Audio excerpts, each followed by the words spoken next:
है everyone, this is Amit from IIT Patna. आप सभी लोगों की पढ़ाई अच्छी चल रही होगी। तो आज ये वीडियो है, ये क्लास 12th के लिए वीडियो नहीं बना है। आज का ये वीडियो है, ये क्लास 11th के लिए वीडियो बन रहा है। तो आप सभी जितने भी लोग जो कि क्लास 11th में अभी है, तो उन लोगों का जो मैथ का सेक्शन 2 होता है, जिसमें एक लंबा सा मैथ का एक ब्रांच आता है जिसको कोनिक सेक्शन कहा जाता है।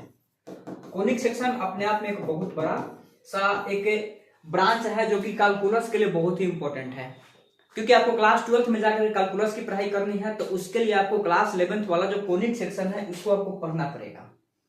तो इस लेक्चर में मैं आपको कोनिक सेक्शन के बारे में बताऊंगा और हमारा एक सीरीज चलेगा जिसमें मैं पूरा का पूरा कोनिक सेक्शन आपको दे दूंगा। इसमें पूरा का पूरा कोनिक सेक्शन में कौन कौन से आपको चैप्टर मिलेंगे,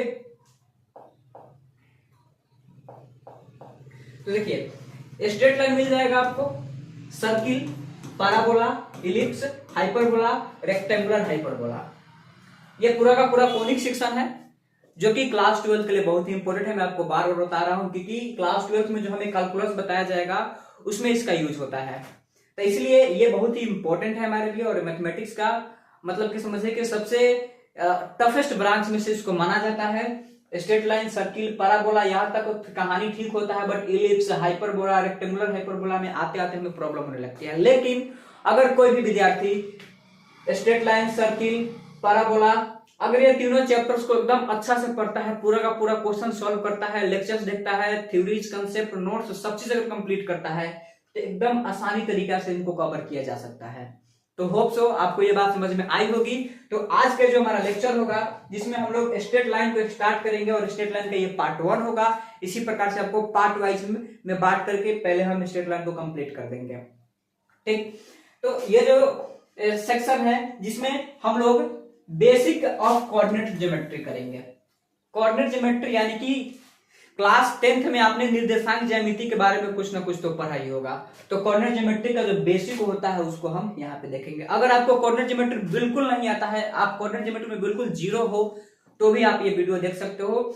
ये वैसे वैसे बच्चों के लिए वीडियो बनाया जा रहा है जिसको कोऑर्डिनेट के बारे में कुछ पता ही नहीं है। मतलब कि यहाँ से एकदम हम जीरो से स्टार्ट करेंगे, लेकिन आपको एक अपर लेवल पर लेकर के चले जाएंगे। ठीक, तो आपको क्या करना है कि कोऑर्डिनेट ज्योमेट्री को इमेजिन करना है। ठीक है, इसको आप अगर रटने की तरह पढ़ोगे, इसमें इमेजिनेशन नहीं लगाओगे, तो फिर ये चैप्टर कभी स्ट्रॉन्ग नहीं होगा आपका। इसलिए एक कोट लिखा गया है, imagination is more important than knowledge. इसमें पढ़ना है और साथ ही साथ कोऑर्डिनेट ज्योमेट्री का जो इमेजिनेशन है उसको भी यहाँ पे लेना है। ठीक है, इमेजिन करना है। कोऑर्डिनेट ज्योमेट्री में स्ट्रेट लाइन की बातें होगी, circle, parabola, ellipse, internal, external, बहुत तरह के यहाँ पे फॉर्मूले आते हैं, सबको यहाँ पर विजुअलाइज करना पड़ता है। ठीक है, इसमें ढेर सारे फॉर्मूले यूज होते हैं और फॉर्मूला को भी याद करना है, प्लस में उसको इमेजिन भी करना है। चलिए लेट्स बिगिन। यहाँ पे कुछ जरूरी बातें देखेंगे। जरूरी बातें क्या है, तो यहाँ पे हम लोग देखेंगे निर्देशांक यानी कि कोऑर्डिनेट एक्सिस के बारे में। ठीक है, तो ये कोऑर्डिनेट एक्सिस है, इसको कहा जाता है कोऑर्डिनेट एक्सिस, यानी कि निर्देशांक अक्ष कहा जाता है।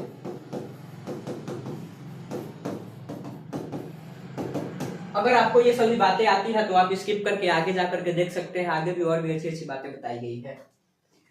इसको कहा जाता है एक्स एक्सिस और ये है वाई एक्सिस। और इधर निगेटिव एक्स मिलेगा और इधर निगेटिव वाई मिलेगा। अभी मैं केवल 2D की बात करूंगा, यहाँ पे मैं 3D को शामिल नहीं किया है। अब इसको 4 भागों में बांटा गया है। प्रत्येक भाग को क्वाड्रेंट कहते हैं और इसको कहा जाता है फर्स्ट क्वाड्रेंट। ये हो जाएगा सेकंड क्वाड्रेंट, इसको कहा जाएगा थर्ड क्वाड्रेंट, सॉरी, इसको कहा जाएगा फोर्थ क्वाड्रेंट। किसी भी कोऑर्डिनेट सिस्टम में 4 प्रकार के क्वाड्रेंट होते हैं, फर्स्ट, सेकंड, थर्ड, फोर्थ। और इसको ओरिजिन कहा जाता है। ओरिजिन यानी कि मूल बिंदु। ठीक है, अब कोऑर्डिनेट लिखते कैसे हैं, तो यहाँ पर एक्स एक्सिस है, मतलब ये जो हॉरिजॉन्टल लाइन है इसको एक्स एक्सिस कहा जाएगा और ये जो वर्टिकल लाइन है इसको वाई एक्सिस कहा जाएगा। ये दोनों एक दूसरे के साथ 90 डिग्री का एंगल बनाते हैं। और एक दूसरे को जहां पर काटते हैं उसको कहा जाता है ओरिजिन। ओरिजिन यानी कि मूल बिंदु, और उस मूल बिंदु को सामान्यतः O से सूचित किया जाता है और इसका निर्देशांक होता है 0,0। आपको यह बात बिल्कुल याद कर लेना है कि मूल बिंदु यानी कि ये जो ओरिजिन है इसका कोऑर्डिनेट कितना होगा, तो 0,0 होगा। अब जब फर्स्ट क्वाड्रेंट में आएंगे तो ये पॉजिटिव और ये भी पॉजिटिव और ये निगेटिव और ये निगेटिव। तो जब भी हम कोऑर्डिनेट लिखते हैं, अगर हमारे पास कोई भी एक पॉइंट है और उस पॉइंट के निर्देशांक यानी कि कोऑर्डिनेट के बारे में लिखना है, तो सबसे पहले हम देखते हैं कि वो एक्स एक्सिस से कितनी दूरी पर है और वाई एक्सिस से कितनी दूरी पर है। तो यहाँ पे क्या लिखेंगे,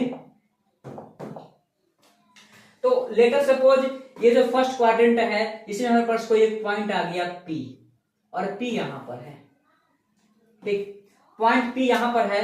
तो इस पॉइंट P का मतलब क्या हुआ, तो इसका मतलब यही हुआ कि सबसे पहले आपको ओरिजिन से चलना है।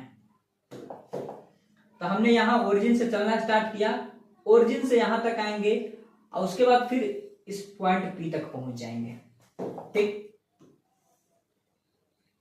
तो ट्रेवल स्टार्ट करना है ओरिजिन से, मूल बिंदु से चलना स्टार्ट करना है और एक्स में आएंगे और उसके बाद वाई में जाएंगे। तो एक्स में कितना है और वाई में कितना गए, इसी को कोऑर्डिनेट कहा जाता है। तो उसको हम लोग इस तरीका से लिखेंगे। यहाँ पर जो पॉइंट P है अगर इसको लिखा जाए तो ऐसे लिखा जाएगा x, y, x में कितना है और y में कितना है, ठीक है।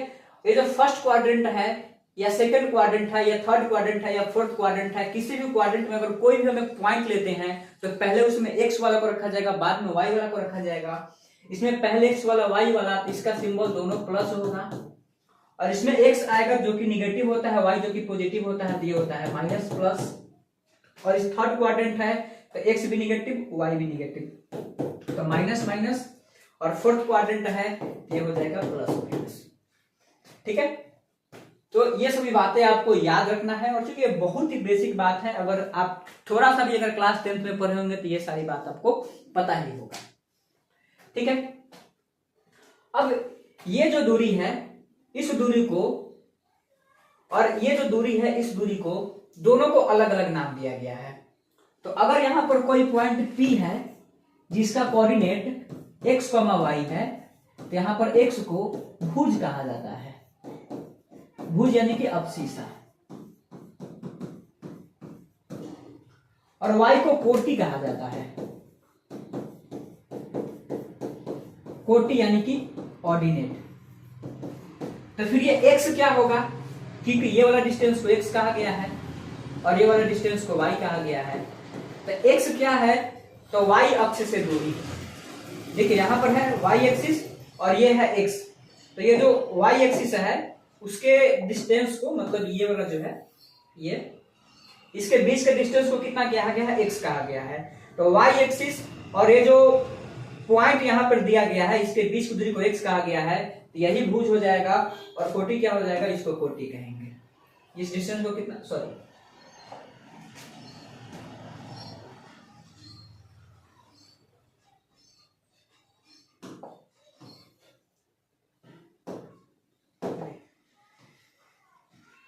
इस डिस्टेंस को कोटि कहा जाएगा जो कि y है।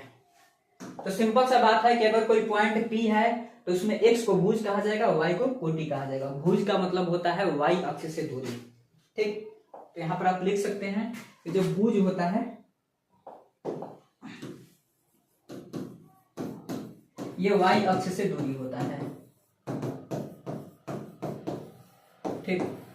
और कोटि का मतलब होता है x अक्ष से दूरी, x अक्ष से दूरी, ठीक है। तो होप से ये बात आपको समझ में आया होगा। अब सॉरी, जैसे कि यहां पर एक कोऑर्डिनेट सिस्टम हम बनाते हैं ऐसे,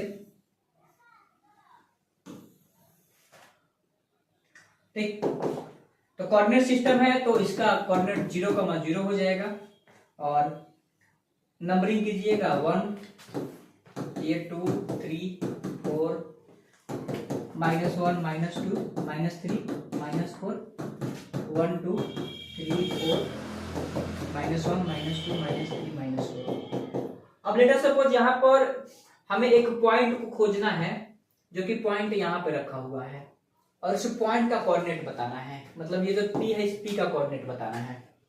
फिर यहाँ पर एक पॉइंट रखा हुआ है Q, इस Q का कोऑर्डिनेट बताना है। उसके बाद यहाँ पर एक पॉइंट रखा हुआ है R, इस R का कोऑर्डिनेट बताना है। और यहाँ पर एक पॉइंट रखा हुआ है S, इस S का कोऑर्डिनेट बताना है। कोऑर्डिनेट कैसे बताया जाएगा शो देखिए। देखिए P तक जाने के लिए क्या करना पड़ेगा, पहले यहां से हमें जाना होगा X में, तो ओरिजिन से स्टार्ट करेंगे और X में चले गए, तो X में कितना गए 2, यानी कि इसका भुज का मान कितना हो जाएगा 2। और उसके बाद फिर यहां से कहा जाएंगे Y में, तो Y में कितना गए, तो Y में भी 2 गए, तो इसका हो जाएगा 2,4। उसी प्रकार से अगर Q लेना है तो Q में भी यही बात देखेंगे, ओरिजिन से चलना स्टार्ट करेंगे। तो देखिए पहले तो X में चलना होगा, तो X में कितना गए -2, इसका कोऑर्डिनेट हो जाएगा -2। और फिर यहां से नीचे आएंगे, तो Y में कितना है -1, तो फिर यहां पर लिखेंगे -1। अब ये इसके पास, तो पहले कहां जाना होगा X में, तो X में कितना गए 1, और उसके बाद फिर नीचे आना होगा Y में, तो Y में कितना गए -3, ये हो जाएगा 1,-3। उसी प्रकार से S का लिखा जाएगा, पहले चलेंगे X में -3 और उसके फिर बाद जाएंगे Y में 2, ये हो जाएगा -3,2। तो ये तरीका होता है जो कि हमें 9th 10th में बता दिया जाता है कि ऐसे कोई पॉइंट लिखा हो तो उसको कोऑर्डिनेट को लिखते हैं, या अगर पॉइंट यहां पर दिया गया हो तो फिर उसको हम कैसे पता करते हैं कि इसका कोऑर्डिनेट क्या होगा। चलिए ये सारा चीज पता चल गया। नोट में देखिए कुछ बातें लिखी गई है। नोट में सबसे इंपॉर्टेंट बात है ये कि y अक्ष के समानांतर घूमने पर x कोऑर्डिनेट का मान नहीं बदलता है। अगर हम y एक्सिस के पैरेलली अगर मूव करते हैं तो वहां पर x कोऑर्डिनेट का वैल्यू नहीं चेंज होगा, या अगर x एक्सिस से समानांतर अगर घूमते हैं तो फिर y कोऑर्डिनेट का मान नहीं बदलता है। अब क्या हुआ कहने का मतलब, तो चलिए y एक्सिस के समानांतर घूम कर देखते हैं। देखिए लेट अस सपोज यहां हमारे पास कोऑर्डिनेट सिस्टम है ऐसे, ये रहा x एक्सिस और इसको कहा जाएगा y एक्सिस, और मान लेते हैं कि ओरिजिन ये 1 है 2 है 3 है, ठीक 1 2। अब क्या करना है कि यहां पर एक लाइन लेना है, ये लाइन देखिए जो कि y एक्सिस के पैरेलल है, y एक्सिस के पैरेलल है। अब इस y एक्सिस के पैरेलल आप कहीं भी चले जाइए x का मान चेंज नहीं होगा। देखिए यहाँ पे क्या लिखा गया है, y एक्सिस के समानांतर घूमने पर x का कोऑर्डिनेट का मान नहीं बदलता है, और x एक्सिस के समानांतर घूमने पर y कोऑर्डिनेट का मान नहीं बदलता है। यहाँ पर आप देख सकते हैं ये y एक्सिस है, और यहाँ पर इसके पैरेलल हम कहीं भी जाएंगे तो x के वैल्यू में कोई चेंजिंग नहीं आएगा, केवल y के वैल्यू में चेंजिंग आएगा। अब कहीं भी चले जाओ, यहां जाओ, एक मिनट, यहां जाओ यहां जाओ यहां जाओ, मतलब ये y एक्सिस के पैरेलल है, तो y एक्सिस के पैरेलल आप कहीं भी जाओ, यहां से आपको एक पॉइंट मिलेगा जो कि हमेशा x मतलब कि y अक्ष से हमेशा 2 यूनिट की दूरी पर होगा, तो इसलिए इसके x के मान में कोई चेंजिंग नहीं होगा। यहां भी 2, मतलब कहीं भी जाइए हमेशा आपको 2 ही मिलेगा। अब इसे सेम लाइन को हम x एक्सिस के पैरेलल ले जाएंगे, ऐसे लेकर के चले गए ऐसे। देखिए अब जो सेम लाइन है ये x एक्सिस के पैरेलल है, जब x एक्सिस के पैरेलल जाइएगा तो फिर y के मान में कोई परिवर्तन नहीं होता है। देखिए कहीं भी जाइए y का मान बिल्कुल एक जैसा मिलेगा, एक ही मिलेगा कहीं भी। तो इसीलिए ये बात को लिख लेना है कि y अक्ष के समानांतर घूमने पर x कोऑर्डिनेट का मान नहीं बदलता है, और x एक्सिस के समानांतर घूमने पर y कोऑर्डिनेट का मान नहीं बदलता है। ठीक, यहाँ पे मैंने आपको दिखा दिया। चलिए अब ये देखिए बिंदु का रेखा से दूरी, अगर कोई पॉइंट दिया हो तो वहां से हम एक लाइन से कैसे डिस्टेंस फाउंड करेंगे। तो लेट अस सपोज हमारे पास एक लाइन है, एक हमारे पास रेखा है ऐसे, और यहां पर एक पॉइंट P है, ठीक है। अब इस पॉइंट P का डिस्टेंस निकालना है इस लाइन से, मतलब इस रेखा और इस बिंदु के बीच का दूरी ज्ञात करना है। तो कैसे निकालेंगे, देखिए एक डिस्टेंस ऐसे हो जाएगा, एक डिस्टेंस ऐसे हो जाएगा, ऐसे भी एक डिस्टेंस हो जाएगा,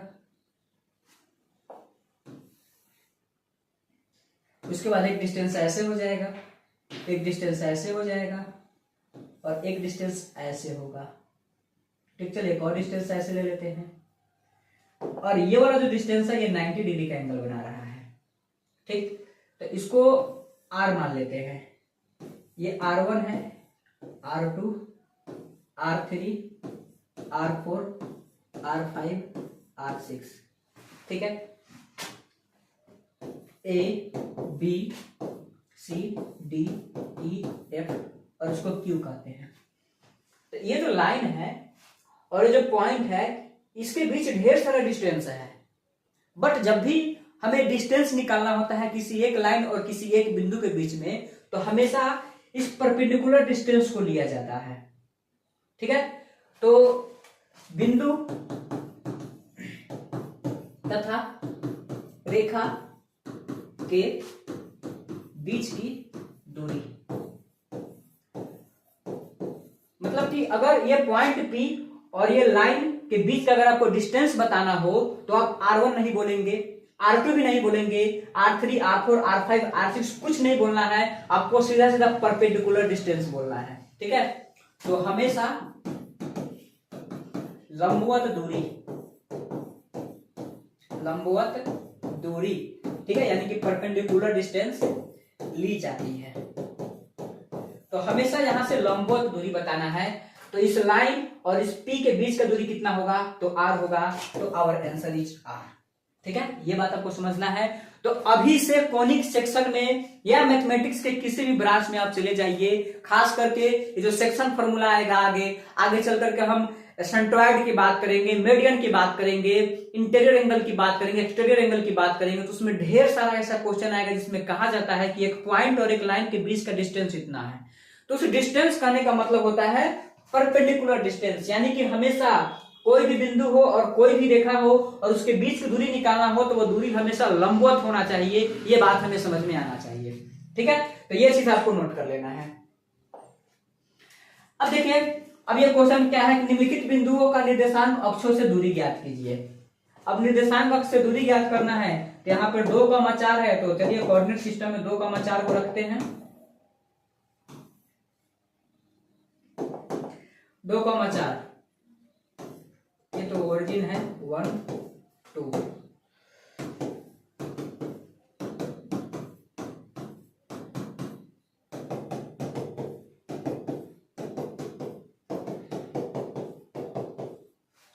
तो x पर 2 है और y पर 4 है, मतलब कि ये डिस्टेंस यहाँ है 2,4।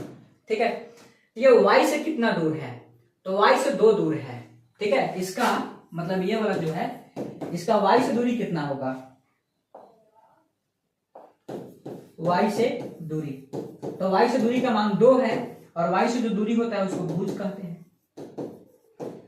x से कितना दूरी होगा, तो x से दूरी 4 है और इसको क्या कहेंगे 40। उसी प्रकार से आप इसका भी निकाल सकते हैं, y से इसका जो दूरी है, y से दूरी का मान कितना हो जाएगा -2 और x से दूरी कितना हो जाएगा 3, तो -2 हो जाएगा भुज और इस 3 को क्या कहेंगे 40। ठीक है, तो एक बहुत ही सिंपल क्वेश्चन था आपके सामने। अब चलिए इस क्वेश्चन को सॉल्व करते हैं। देखिए क्वेश्चन क्या है, एक बिंदु x अक्ष पर है, मतलब इसने तो एकदम कंफर्म बता दिया कि एक पॉइंट है जो कि x एक्सिस पर है, y अक्ष से उसकी दूरी 5 इकाई है, तो उसका निर्देशांक ज्ञात करें।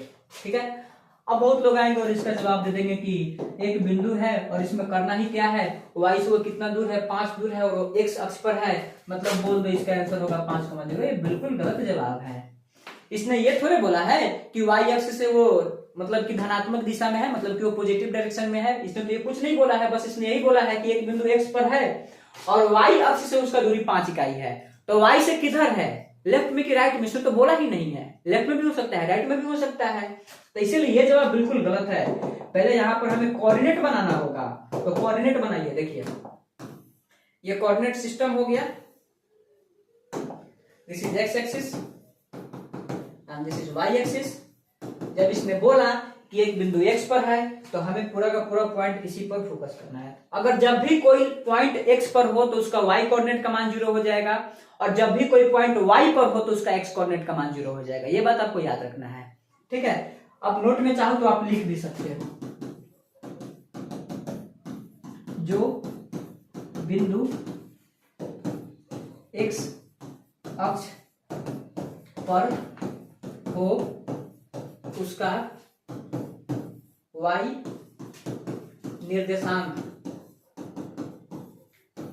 का मान 0 होता है, ठीक है। और ये भी आप लिख ले, जो बिंदु y अक्ष पर हो उसका x निर्देशांक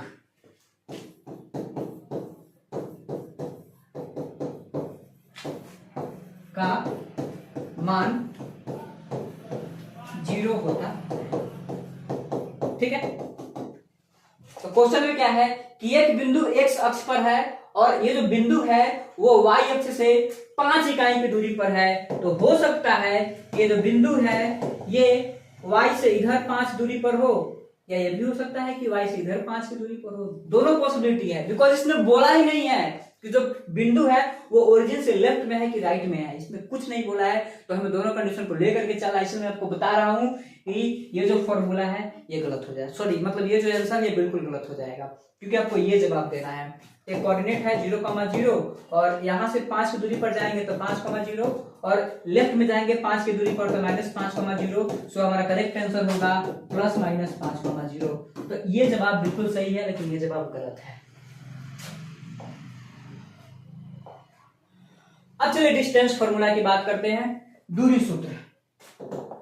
तो यहां पर एक पॉइंट है और इसका A और B, तो इस A का कोऑर्डिनेट का मान है x1, y1, B का कोऑर्डिनेट का मान है x2, y2।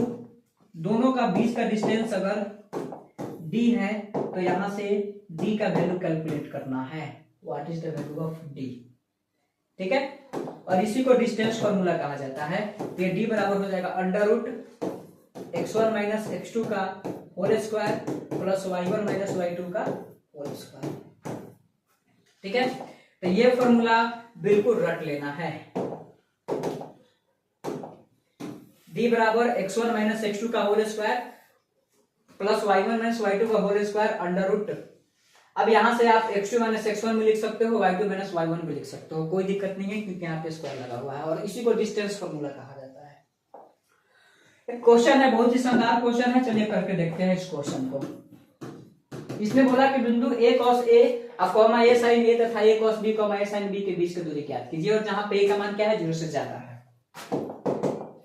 तो लेट अस सपोज ऐसा कोई पॉइंट होगा, मतलब ऐसा कोई लाइन होगा, और ये जो पॉइंट है a, इसका कोऑर्डिनेट का मान दिया है a cos a sin a, और यहाँ पर एक पॉइंट b है, इसका मान दिया हुआ है a cos b फिर a sin b, और इसके बीच का डिस्टेंस चाहिए d, ठीक, ये d डिस्टेंस चाहिए, ये वाला distance.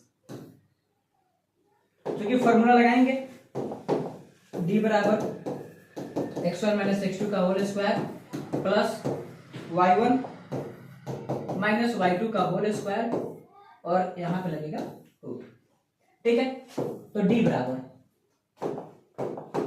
a cos a minus a cos b का whole square plus a sin a minus a sin b का होल स्क्वायर, ठीक है। तो यहां से कैलकुलेट करना है।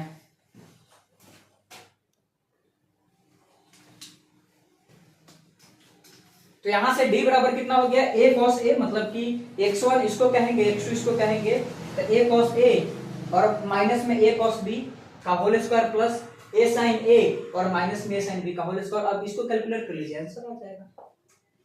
तो डी बराबर, दोनों में से ए कॉमन ले लेते हैं, ए कॉमन ले लेंगे तो बचेगा क्या, cos A minus cos B, cos A minus cos B और स्क्वायर है, और इसमें से कॉमन लेकर के, ए कॉमन लेकर के बाहर निकालेंगे तो उसके ऊपर स्क्वायर लग जाएगा, प्लस इसमें भी ए स्क्वायर, और यहां पर है sign A minus sine B, sign A minus sine B का स्क्वायर, और इस पे लग गया रूट। ठीक है, डी बराबर, अब दोनों में से ए स्क्वायर कॉमन ले लेते हैं तो बच जाएगा क्या, cos A minus cos B का whole square plus sine A minus sine B का होल स्क्वायर। ठीक,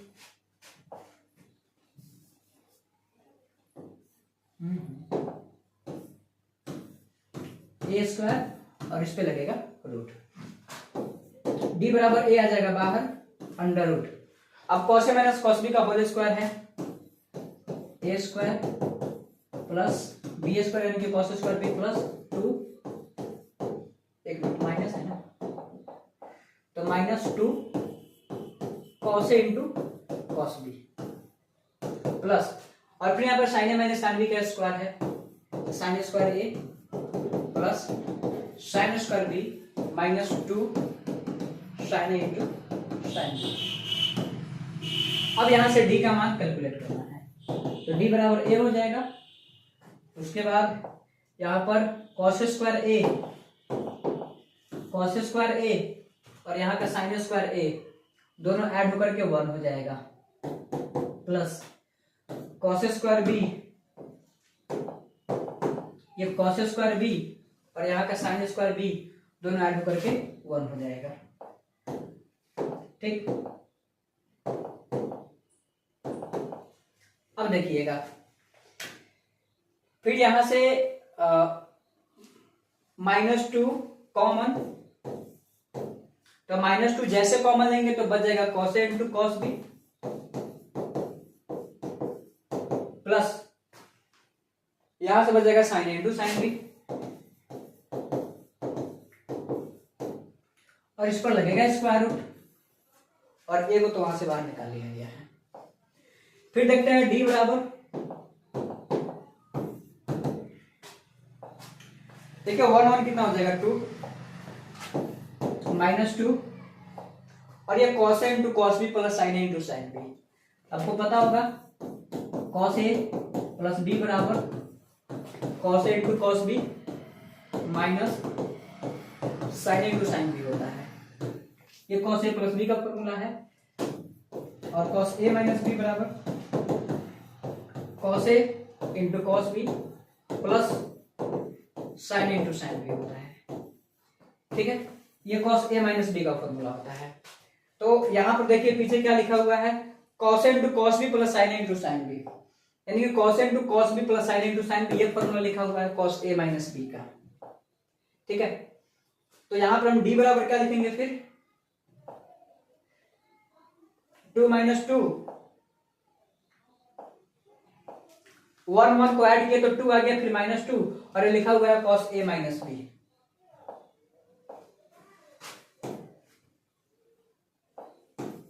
cos a माइनस बी, और इसके ऊपर लगा हुआ है रूट।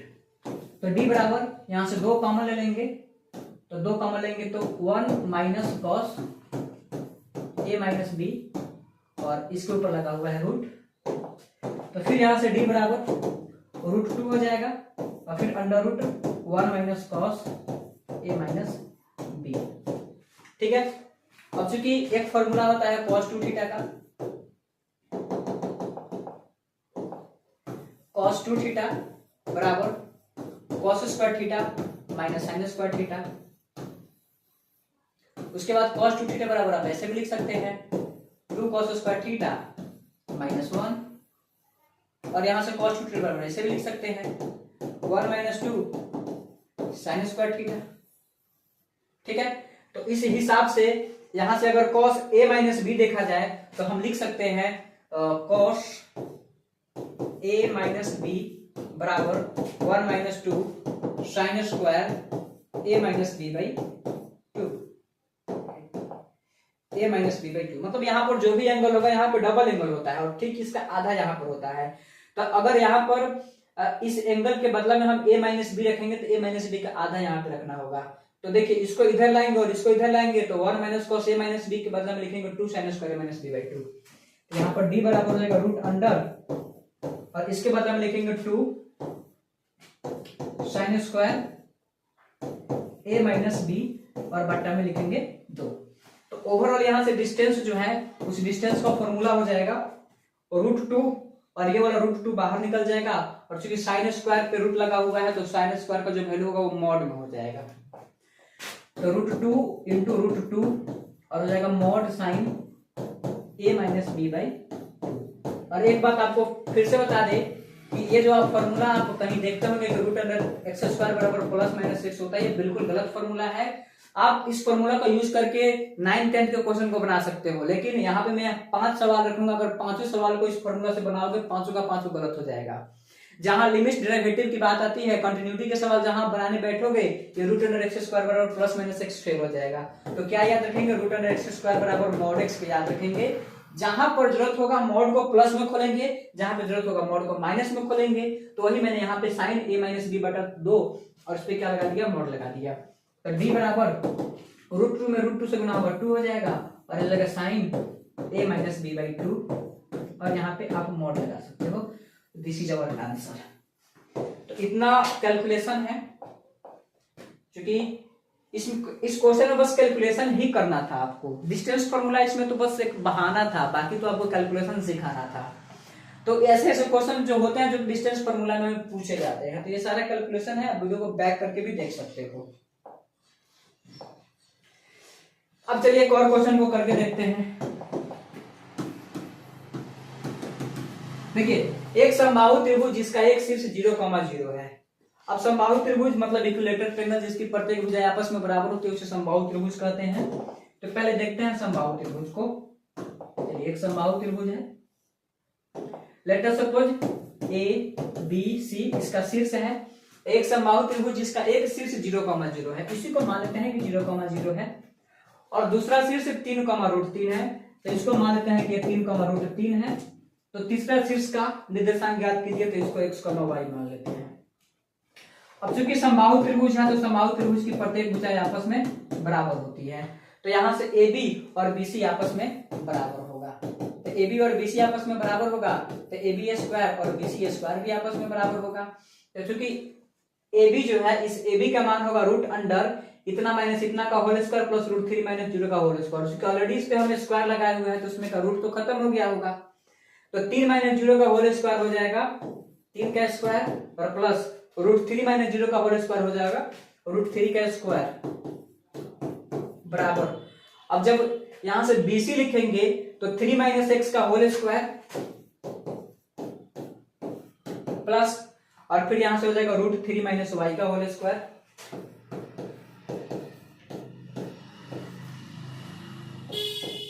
ठीक है, तो अब इसको कैलकुलेट करेंगे। ठीक है, इसको एक बार कैलकुलेट करेंगे और फिर ऐसा ही रिलेशन इसके और इसके बीच एस्टेब्लिश करेंगे। तो चलिए पहले इसको कैलकुलेट कर लेते हैं। देखिए, 3 का स्क्वायर है जो कि 9 हो जाएगा और इसके पहले रूट 3 का स्क्वायर है जो कि हो जाएगा 3 बराबर 3 माइनस एक्स का होल स्क्वायर है। तो 3 का स्क्वायर 9 अब प्लस एक्स स्क्वायर और माइनस 6x।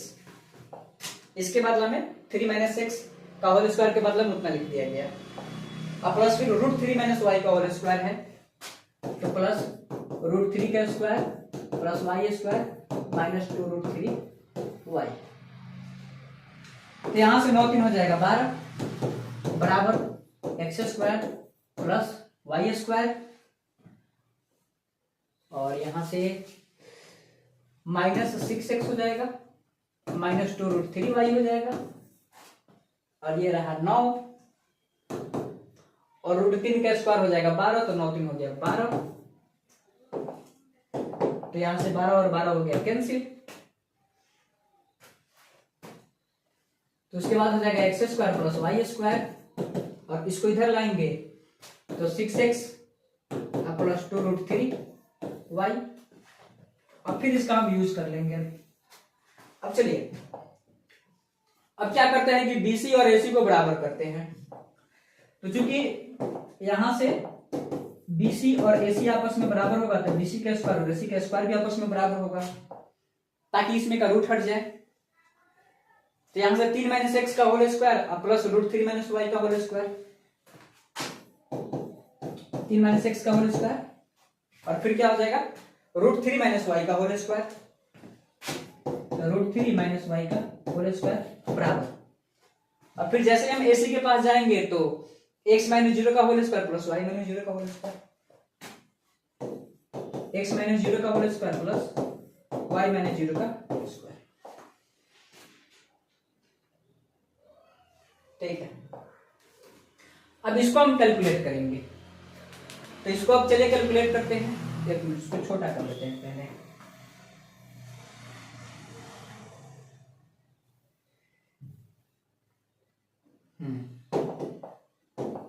अब चलिए, ये हो जाएगा 9 - 6x plus x square plus √3 का स्क्वायर हो जाएगा 3, और y स्क्वायर माइनस 2√3y बराबर x square plus y square. यहां से x square cancel, y square cancel. ठीक है, ये 9 3 हो जाएगा 12 बराबर, इसको इधर लाएंगे तो हो जाएगा 6x,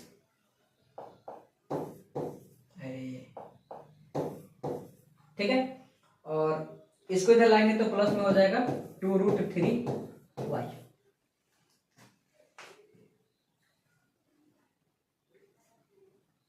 तो यहां पे बना हुआ है 6x प्लस 2√3y।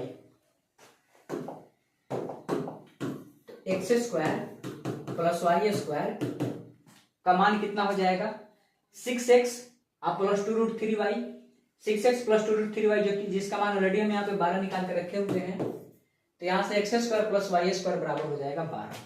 ठीक है, X square plus Y square बराबर कितना हो जाएगा 12। तो यहां पे एक बार हमने क्या किया कि AB और BC को बराबर कर दिया।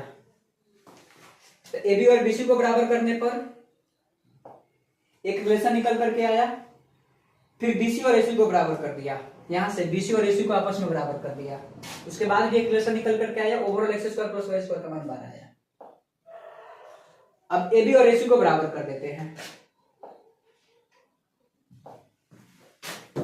जब AB और AC आपस में बराबर होगा तो इसका स्क्वायर भी आपस में बराबर होगा।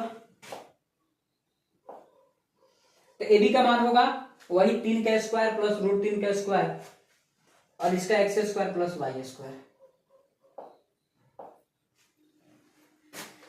3 का स्क्वायर 9 और √3 का स्क्वायर 3 बराबर X square plus Y square. तो यहां से भी X square plus Y square बराबर 12 ही आएगा।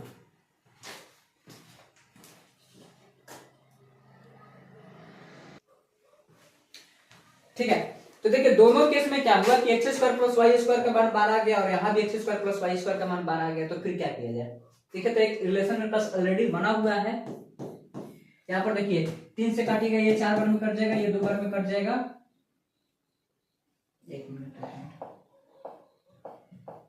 2 से काटेंगे 1 बार में कट जाएगा, 3 बार में कट जाएगा, और ये कट जाएगा 4 बार में।